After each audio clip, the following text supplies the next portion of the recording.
आम वरतियां जाण वालियां चीज़ां ਜਿਹੜੀਆਂ ਨੇ ਹੁਣ ਹੋਰ ਵੀ ਮਹਿੰਗੀਆਂ ਹੋ ਗਈਆਂ ਨੇ। जी हाँ, बिल्कुल सही सुन रहे हो। आम वरतियां जाण वालियां ਜਿਹੜੀਆਂ चीज़ां ने ਹੁਣ ਹੋਰ ਵੀ ਮਹਿੰਗੀਆਂ ਹੋ ਚੁੱਕੀਆਂ ਨੇ। ਤੁਹਾਨੂੰ ਦੱਸ ਦਈਏ ਕਿ जीएसटी काउंसिल ਦੀ ਮੀਟਿੰਗ ਤੋਂ ਬਾਅਦ जीएसटी ਦੀ ਦਰ ਜਿਹੜੀ ਹੈ ਉਹ आम ਵਰਤੀਆਂ ਜਾਣ ਵਾਲੀਆਂ ਚੀਜ਼ਾਂ ਦੀ ਵਧਾ ਦਿੱਤੀ ਗਈ ਹੈ। ਜੀ ਹਾਂ, ਤੁਹਾਨੂੰ ਦੱਸ ਦਈਏ ਕਿ ਹਾਲ ਹੀ ਦੇ ਵਿੱਚ ਵਿੱਤ ਮੰਤਰੀ ਨਿਰਮਲਾ ਸੀਤਾਰਮਨ ਦੀ ਅਗਵਾਈ ਦੇ ਹੇਠ जीएसटी ਕਾਉਂਸਲ ਦੀ ਮੀਟਿੰਗ ਜਿਹੜੀ ਹੈ ਉਹ ਹੋਈ ਸੀ ਤੇ ਜਿਸ ਦੇ ਵਿੱਚ जीएसटी ਜਿਹੜਾ ਹੈ ਕਈ ਵਸਤੂਆਂ ਤੇ ਉਹ ਵਧਾ ਦਿੱਤਾ ਗਿਆ ਹੈ। ਤੁਹਾਨੂੰ ਦੱਸ ਦਈਏ ਕਿ ਇਸ ਵੱਧਦੀ ਮਹਿੰਗਾਈ ਦੇ ਵਿੱਚ ਆਮ ਜਨਤਾ ਦੀ ਜੇਬ ਨੂੰ ਇੱਕ ਹੋਰ ਝਟਕਾ ਜਿਹੜਾ ਹੈ ਉਹ ਲੱਗਣ ਜਾ ਰਿਹਾ ਹੈ। ਜੀ ਹਾਂ, ਤੁਹਾਨੂੰ ਦੱਸ ਦਈਏ ਕਿ ਜਿਹੜੀਆਂ ਚੀਜ਼ਾਂ ਉੱਤੇ जीएसटी ਦੀ ਦਰ ਜਿਹੜੀ ਹੈ ਉਹ ਵਧਾ ਦਿੱਤੀ ਗਈ ਹੈ ਉਹਨਾਂ ਦੀ ਸਾਰੀ ਜਾਣਕਾਰੀ ਵੀ ਤੁਹਾਨੂੰ ਦਵਾਂਗੇ ਕਿ ਕਿਹੜੀ ਚੀਜ਼ ਤੇ जीएसटी ਜਿਹੜੀ ਹੈ ਉਹ ਵਧਾ ਦਿੱਤੀ ਗਈ ਹੈ। ਆਮ ਜਨਤਾ ਦੀ ਜੇਬ ਨੂੰ ਇੱਕ ਵਾਰ ਫੇਰ ਝਟਕਾ ਲੱਗਣ ਜਾ ਰਿਹਾ ਹੈ। ਜੀ ਹਾਂ, 18 ਜੁਲਾਈ 2022 ਤੋਂ ਇਹ ਨਵੀਆਂ ਦਰਾਂ ਜਿਹੜੀਆਂ ਨੇ ਉਹ ਲਾਗੂ ਹੋਣਗੀਆਂ। ਆਮ ਵਰਤੀਆਂ ਜਾਣ ਵਾਲੀਆਂ ਚੀਜ਼ਾਂ ਜਿਵੇਂ ਪ੍ਰਿੰਟਿੰਗ ਵਾਲੀ ਸ਼ਾਹੀ, ਚਾਕੂ, ਬਲੇਡ ਆਦਿ ਤੇ जीएसटी ਦੀ ਦਰ ਜਿਹੜੀ ਹੈ ਉਹ ਵਧਾ ਦਿੱਤੀ ਗਈ ਹੈ। ਜੀ ਹਾਂ, ਤੁਹਾਨੂੰ ਦੱਸ ਦਈ ਕਿ ਪ੍ਰਿੰਟਿੰਗ ਸ਼ਾਹੀ, ਪ੍ਰਿੰਟਿੰਗ लिखित ते ड्राइंग वाली शाही जी है इन्हां दी दर जी है वो 18% हो चुकी है। जी हाँ, पहला इस ते 12% का जीएसटी सी पर हुण उसनूं 12% तो वधा के 18% कर दिता गया है। चाकू, ब्लेड, पेंसिल, शॉर्पनर आदि दी दर जी है जीएसटी दी वो भी 12 तो वधा के 18 कर दी गई है। तो इस दे नाल ही फलों ते खेती दे विच वरतीਆਂ जाण वालियां मशीनां दी जीएसटी दी दर भी जिहड़ी है वो 12 तो वधा के 18 कर दी गई है। तो इस दे नाल ही होर भी कई चीज़ां ने जिवें LED लाइटां, सर्किट बोर्ड, चाकू, शार्पनर आदि ते भी जीएसटी की जिहड़ी दर है वो भी वधा दी गई है। आम जनता की जेब नूं एक बार होर झटका लगन जा रहा है जिथे कहा जा रहा सी कि इस वार दी जीएसटी काउंसिल की मीटिंग दे विच लोकां नूं राहत देण वालियां गल्लां ने वो सामने आउणगीਆਂ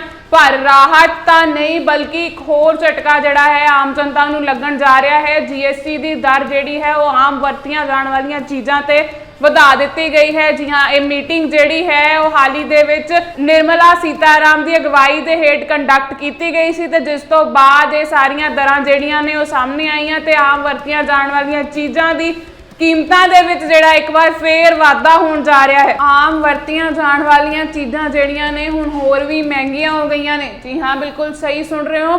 आम वरतीਆਂ जाण वालियां ਜਿਹੜੀਆਂ ਚੀਜ਼ਾਂ ਨੇ ਹੁਣ ਹੋਰ ਵੀ ਮਹਿੰਗੀਆਂ ਹੋ ਚੁੱਕੀਆਂ ਨੇ। ਤੁਹਾਨੂੰ ਦੱਸ ਦਈਏ ਕਿ जीएसटी ਕਾਉਂਸਲ ਦੀ ਮੀਟਿੰਗ ਤੋਂ ਬਾਅਦ जीएसटी ਦੀ ਦਰ ਜਿਹੜੀ ਹੈ ਉਹ ਆਮ ਵਰਤੀਆਂ ਜਾਣ ਵਾਲੀਆਂ ਚੀਜ਼ਾਂ ਦੀ ਵਧਾ ਦਿੱਤੀ ਗਈ ਹੈ। ਜੀ ਹਾਂ, ਤੁਹਾਨੂੰ ਦੱਸ ਦਈਏ ਕਿ ਹਾਲ ਹੀ ਦੇ ਵਿੱਚ ਵਿੱਤ ਮੰਤਰੀ ਨਿਰਮਲਾ ਸੀਤਾਰਮਨ ਦੀ ਅਗਵਾਈ ਦੇ ਹੇਠ जीएसटी ਕਾਉਂਸਲ ਦੀ ਮੀਟਿੰਗ ਜਿਹੜੀ ਹੈ ਉਹ ਹੋਈ ਸੀ ਤੇ ਜਿਸ ਦੇ ਵਿੱਚ जीएसटी जिहड़ा है कई वस्तुआं ते वो वधा दिता गया है। तुहानूं दस दईए कि इस वधदी महंगाई दे विच आम जनता की जेब नूं एक होर झटका जिहड़ा है वो लगन जा रहा है। जी हाँ, तुहानूं दस दईए कि ਜਿਹੜੀਆਂ चीज़ां उत्ते जीएसटी की दर जिहड़ी है वो वधा दित्ती गई है उन्हां दी सारी जानकारी भी तुहानूं देवांगे कि किहड़ी चीज़ ते जीएसटी जिहड़ी है वो वधा दित्ती गई है। आम जनता की जेब नूं एक बार फिर झटका लगन जा रहा है। जी हाँ, 18 जुलाई 2022 तो ये नवीं दरां जिहड़ियां ने वो लागू होणगीਆਂ। आम वरतीਆਂ जाण वालियां चीज़ां जिवें प्रिंटिंग वाली शाही, चाकू, ब्लेड